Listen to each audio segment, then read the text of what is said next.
രാവിലെ എണീക്കണം, വീട്ടിലെ പണി മൊത്തം ചെയ്യണം, ആ കൊച്ചിന്റെ കാര്യം നോക്കണം, അടുക്കളയിൽ കിടന്ന് ചാവണം. എന്നാൽ ഇതെല്ലാം ചെയ്തിട്ട് എല്ലാവർക്കും തൃപ്തിയാവും? അതുമില്ല. കഷ്ടമാണെന്നോ ആലോചിക്കണം. എന്തോ കൊച്ചെ കിടന്ന് കിണിക്കണേ? ഒന്നുമില്ല ചേച്ചി. ചേച്ചി അമ്മ പോലെ അടുക്കളയിൽ ഒറ്റയ്ക്ക് സംസാരം തുടങ്ങിയാ? ചേച്ചി പതുക്കെ പതുക്കെ അമ്മയായി മാറിക്കൊണ്ടിരിക്കുകയാണ്. ഇവിടെ നിന്ന് ഇറങ്ങി പൊക്കോളണോട്ടോ, എന്റെ മൂഡ് രാവിലെ ശരിയല്ല. എന്ത് പറ്റി എന്റെ കൊച്ചിന് രാവിലെ തന്നെ? എന്തോന്നടേ ഇത്? അച്ഛനും അമ്മയും പോയിട്ട് എത്ര ദിവസമായെന്ന് അറിയോ? 1-2 ദിവസത്തെ ജോലി ആക്കിയാണെങ്കിൽ എന്നെ കൊണ്ട് ഇവിടെ പിടിച്ചു വെക്കാൻ പറ്റും. ഇതിപ്പോ അങ്ങനെയാണോ? അല്ല. അച്ഛനും അമ്മ ഇന്നലെ എന്താ പറഞ്ഞേ? ഇന്നലെ പറഞ്ഞ് ഇന്നലെ രാത്രി അവിടെ നിന്ന് ഇറങ്ങുമെന്ന്. എന്നിട്ട് ഇറങ്ങിയാ? ഇല്ല.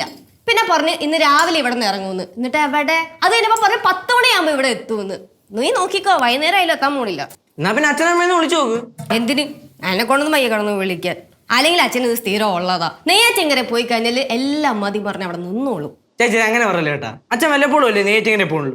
അത് മാത്രമല്ല അച്ഛൻ ഇടക്കിടക്ക് എന്നോട് പറയും, മക്കളെ കേശു നമുക്ക് ഇടക്കിടക്ക് നെയ്യാറ്റിങ്ങനെ പോയി എല്ലാവരെയും ഒന്ന് കാണണം കേട്ടോ. കേട്ടാ എന്റെ പൊന്ന് കേശുവേ, നീ എന്റെ അവസ്ഥ മനസ്സിലാക്കാതെ ഇങ്ങനെ കിടന്ന് സെന്റി അടിക്കല്ലേ. ഒന്നാമത് എന്റെ ആരോഗ്യം അത്ര ശരിയല്ല. അല്ലേ ചേച്ചി? ചേച്ചി ഇടയ്ക്കിടയ്ക്ക് പറയുന്നില്ല എന്റെ ആരോഗ്യം ശരിയല്ല, ആരോഗ്യം ശരിയല്ലാന്ന്. ചേച്ചിക്ക് എന്ത് കുഴപ്പം? ക്ഷയോ? ഇവിടെ ഇങ്ങനെ കിടന്ന് പണി എടുക്കുവാണെങ്കിൽ ക്ഷയമല്ല, വേറെ വല്ല അസുഖവും വരും. എന്താ ഇവിടെ ബഹളം? തനിക്ക് പിന്നെ ഒന്നും അറിയണ്ടല്ലോ. താനൊരു കാര്യം ചെയ്യ്, എനിക്ക് തന്റെ ആഫീസിലേക്ക് ഒരു ജോലി മേടിച്ചാ അതാകുമ്പോ ഒന്നും ചെയ്യാതെ കുത്തിന്ന് ശമ്പളം മാത്രം എണ്ണി മേടിച്ചാ മതിയല്ലോ. നീ കമ്പനികളെ മെക്കിട്ട് കയറാൻ പറ്റില്ല കേട്ടാ ലച്ചു മോളെ. എന്ത് കലിവുള്ള നിൽക്കണെന്താ ഡാഡി? നീ നിന്റെ പതിയായിട്ട് വല്ല വാക്ക് തർക്കം ഉണ്ടായോ? നെഹി ബ്രോ, ഇതൊന്നും അല്ല. അച്ഛനും അമ്മയും വന്നില്ലല്ലോ, അതിന്റെ കലിപ്പ്. അത് ശരിയാണല്ലോ. ഇന്ന് രാവിലെ ട്രെയിൻ കയറി വരുന്നല്ലോ പറഞ്ഞത്. നീ കയറി ഉണ്ടാവില്ലേ? നീ അമ്മയെ വിളിക്കട്ടെ? വേണ്ട. അതെന്ത്? ചേട്ടൻ വിളി. പറഞ്ഞില്ലേ വിളിക്കണ്ടെന്ന്? അതെന്തെന്നല്ലേ ചോദിച്ചത്? ചേട്ടൻ വിളി കേട്ടാ. അമ്മ ട്രെയിൻ കയറി കഴിഞ്ഞാൽ അമ്മയ്ക്ക് ഇങ്ങോട്ട് വിളിച്ച് പറഞ്ഞൂടെ? അല്ലെങ്കിൽ 24 മണിക്കൂറും വിളിക്കണ ആളല്ലേ? ഇത്ര നേരമായിട്ടും വിളിച്ചാ? ഇല്ലല്ലോ. നീ ഇപ്പൊ അമ്മയ്ക്ക് വേണമെങ്കിൽ അമ്മ വിളിച്ച് പറയട്ടെ. എന്നെ കൊണ്ടൊന്നും വയ്യ വിളിച്ചു ചോദിക്കാൻ. പിന്നെ എനിക്കെന്ത് വേണ്ട, ഞാൻ വിളിക്കണല്ലോ. ഓക്കെ, വിളിക്കണ്ട. എന്തായാലും അച്ഛനമ്മ ഇങ്ങോട്ട് വരട്ടെ. ഞാൻ ചോദിക്കുന്നുണ്ട് ഇത്രയും ദിവസം എവിടെ പോയി കിടക്കായിരുന്നു. അപ്പൊ അച്ഛൻ മോന്റെ തോളി തട്ടിയിട്ട് പറയും, മോനെ കേശുവേ എന്താടാ അച്ഛനെ കാണാതായപ്പോ നിനക്ക് സങ്കടമായോന്ന്. അപ്പൊ നീ അച്ഛനെ മുഖത്ത് നോക്കിയിട്ട് ഒരു വളിച്ച ചിരിച്ചിട്ട് പറയും, ഓ അച്ഛന്ന്. ചുമ്മാ കളിക്കില്ല കേട്ടാ. നീ പോടാ സുന്ദര കോമള. എന്ത് സുന്ദര കിഞ്ഞര കോമളന്ന്? വൈകട്ടാ രാവിലെ തന്നെ ബഹളം ഉണ്ടാക്കില്ല അടുക്കള കയറിച്ച്. എപ്പോ ബഹളമാ? എന്തായാലും അച്ഛനമ്മ വരുമ്പത്തി ഞാനൊരു അക്ഷരം ഉണ്ടാൻ പോണില്ല. അല്ലെങ്കിൽ ഇയാൾ ആര് ക്ഷണിച്ച് അക്ഷരം ഉണ്ട് ഇല്ല ഡാത്തി വന്നിരിക്കണ്. ഓ, ഇവിടെ എല്ലാവർക്കും എന്തെങ്കിലും പറഞ്ഞു കഴിഞ്ഞാൽ എടുത്തിട്ട് തട്ടാനായിട്ട് പന്തായിട്ട് ഞാനുണ്ടല്ലോ. സംസാരിക്കാണ്ടിരിക്കും.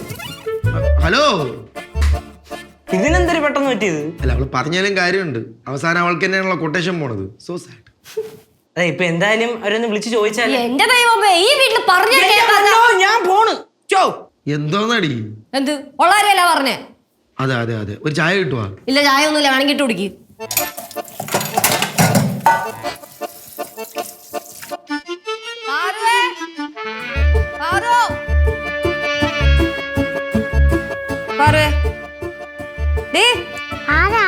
കുട്ടിപ്പാട്ടുകാരെ തേടി ടോപ്പ് സിംഗർ ഓഡിഷൻ UAE. 8-നും 15-നും ഇടയിൽ പ്രായമുള്ള കുട്ടികൾക്ക് ഓഡിഷനിൽ പങ്കെടുക്കാം. ഓഡിഷനിൽ അസാമാന്യ പ്രകടനം കാഴ്ചവെക്കുന്നവർക്ക് ടോപ്പ് സിംഗർ ഗ്രാൻഡ് ഫിനാലയിൽ പങ്കെടുക്കാൻ അവസരം. പ്രവേശനം സൗജന്യം. രജിസ്റ്റർ ചെയ്യാൻ ഉടൻ വിളിക്കൂ. +971 5263 10876.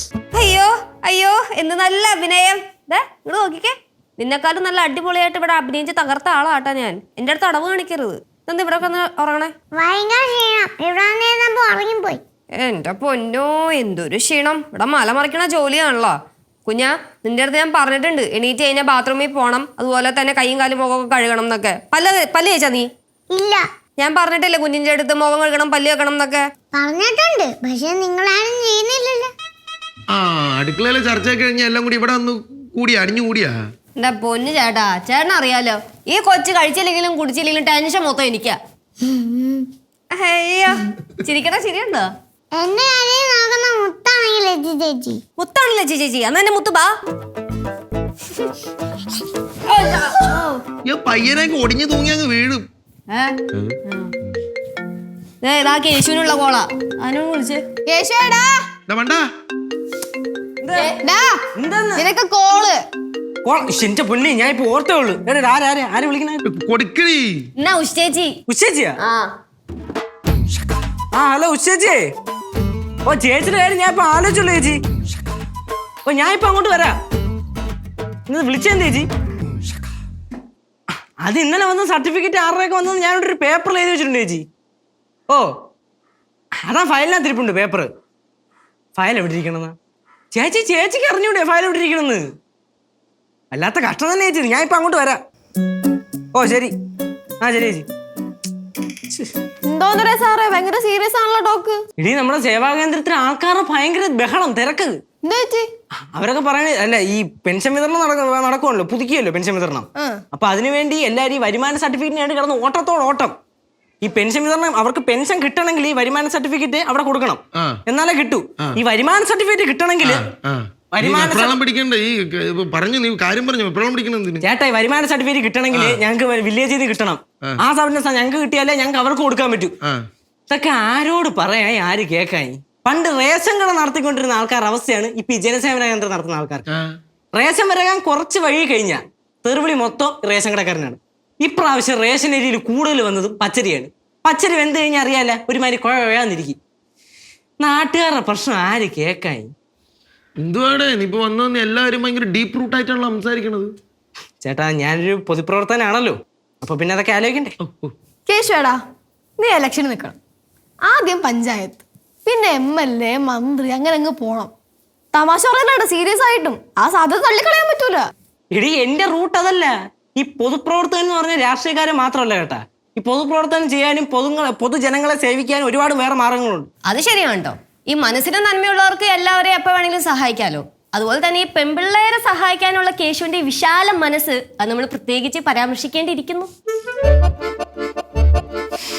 ഞാൻ പോണ് കേട്ടാ. കള്ളൻ, തനി കള്ളൻ. ആണ്.